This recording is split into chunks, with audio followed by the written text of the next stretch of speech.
Oi, oi, oi, gente. Que bom que vocês estão aí, que bom que vocês estão chegando. Eu fiz essa live aqui rapidinho, sem avisar ninguém, sem combinar nada com ninguém. Mas também porque hoje de tarde aconteceu, né, uma notícia importante, relevante com relação ao futebol aqui no Rio Grande do Sul. E eu estava trabalhando em outras coisas internas e eu não tive nem tempo de falar.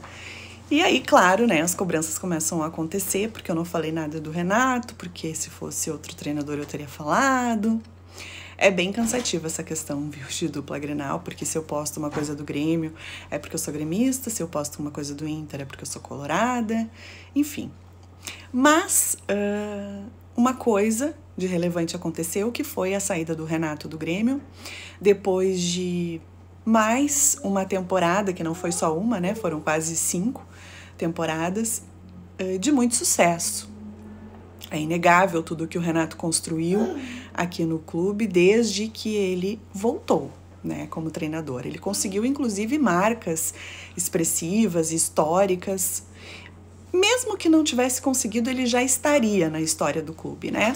O ídolo Renato é incontestável. Ele nunca vai sair desse papel. Ele não é intocável a imagem que ele construiu enquanto nome importante para o clube. E isso não tem como discordar.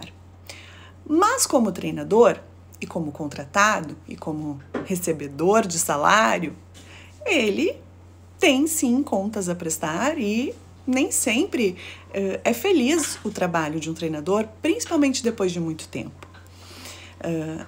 As coisas acabam se desgastando, as ideias, os adversários vão conhecendo as ideias, os jogadores vão saindo, vão entrando, alguns lá do início eram mais jovens, hoje já não tem aquele pique.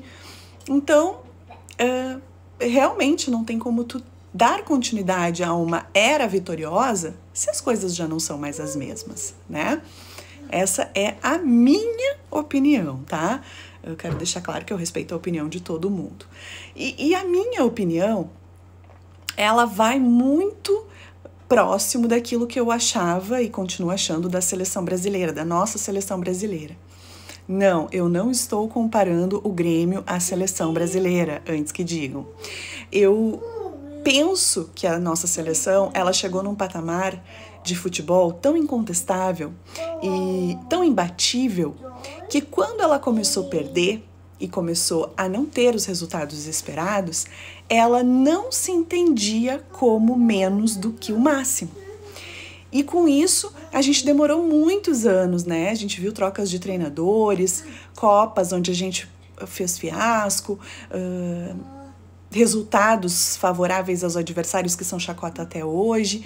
Então, esse momento da seleção brasileira, que eu falava e falei, até escrevi uma coluna no Jornal Lance, quando eles tinham um jornal aqui no Rio Grande do Sul, eu era colunista, sobre isso. E eu acho que isso aconteceu com o Grêmio. O Grêmio chegou num patamar de time imbatível, né? A gente viu isso pelas competições que participou, a gente viu isso pelos atletas que revelou, pelos nomes que se destacaram, né? Nomes que muitas vezes não eram conhecidos e aqui se tornaram, nomes que eram meninos ainda quando tiveram as primeiras oportunidades e se afirmaram, e inclusive já foram embora e estão hoje em grandes clubes. Mas o Grêmio não é mais aquele, né? O time não é mais aquele, o futebol não é mais aquele, as coisas mudaram. E o Grêmio continuava se achando naquele patamar de sucesso que esteve um tempo atrás. E não está hoje mais. E eu acho que quando a gente não percebe que a gente já não é mais o mesmo, a gente tem dificuldade de se reerguer novamente, porque a gente não se enxerga abaixo do que a gente é. A gente só se enxerga maravilhoso, no alto, no máximo. Quando a gente se enxerga um pouco abaixo do que a gente é, a gente começa a querer buscar novamente para voltar ao nosso nível máximo, né? E eu acho que isso foi determinante nesses últimos tempos. Tanto que nas coletivas a gente via que as derrotas aconteciam ou as vitórias aconteciam, mas de uma forma não convincente, e os discursos eram de melhor time do país, sempre um outro tipo de olhar que a gente aqui de fora, que não vive essa questão do vestiário, mas gosta de futebol e assiste e entende, inclusive grande parte da torcida tricolor, que muito cobrou e muito contestou. Ontem à noite eu coloquei aqui o que vocês achavam que tinha acontecido, e a maioria dos torcedores tinha crítica com relação ao trabalho que vinha acontecendo e que já tinha batido no teto. Então, é uma mudança que se faz necessária, porque todos têm uma imagem que acaba se desgastando com o tempo. A do Renato nunca vai se desgastar. Por mais que o torcedor não concorde com ele enquanto técnico nessa reta final de trabalho, enquanto ídolo, ele nunca vai ser contestado, porque o nome dele foi feito e marcado na história do clube, tanto como jogador quanto como treinador. Só que nesse momento, o treinador Renato estava deixando a desejar para a torcida. E é isso que eu, Débora, percebi nesses últimos meses e nesses últimos anos, em que gradualmente a gente foi esperando, e aí eu coloco a gente, nós, imprensa, nós, pessoas que gostamos de futebol, que admiramos futebol, nós ficávamos exigindo e esperando daquele Grêmio, que era falado nas coletivas e que já foi um dia, mas não é mais.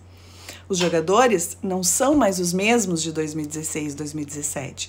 O Grêmio não é mais o mesmo de 2016, 2017. O futebol dos adversários, inclusive, não é mais o mesmo de 2016 e 2017. E o olhar dos adversários para o time do Renato que vinha jogando não é mais o mesmo daquele olhar respeitoso e, né, se sabendo inferior do que aqueles anos de 2016 e 2017.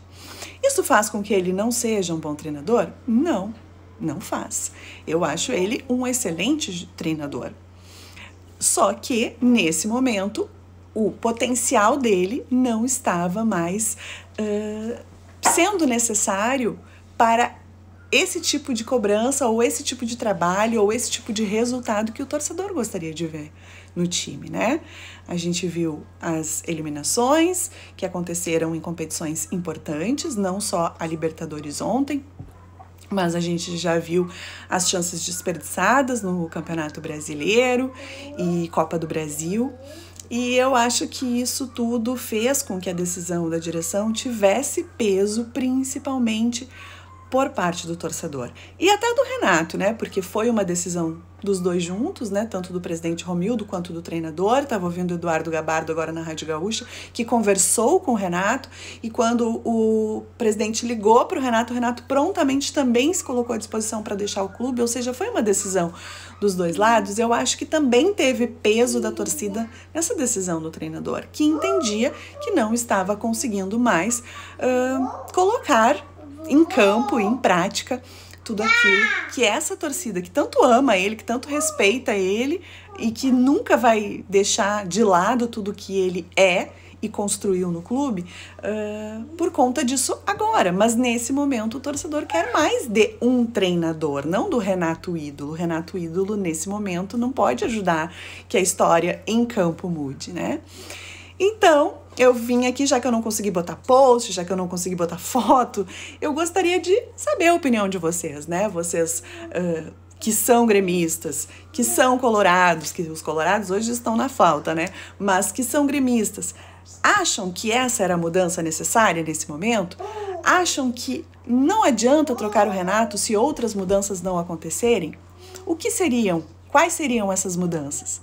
E mais, qual treinador você acha que, nesse momento, faria a diferença e devolveria o Grêmio ao caminho das vitórias? Responde para mim.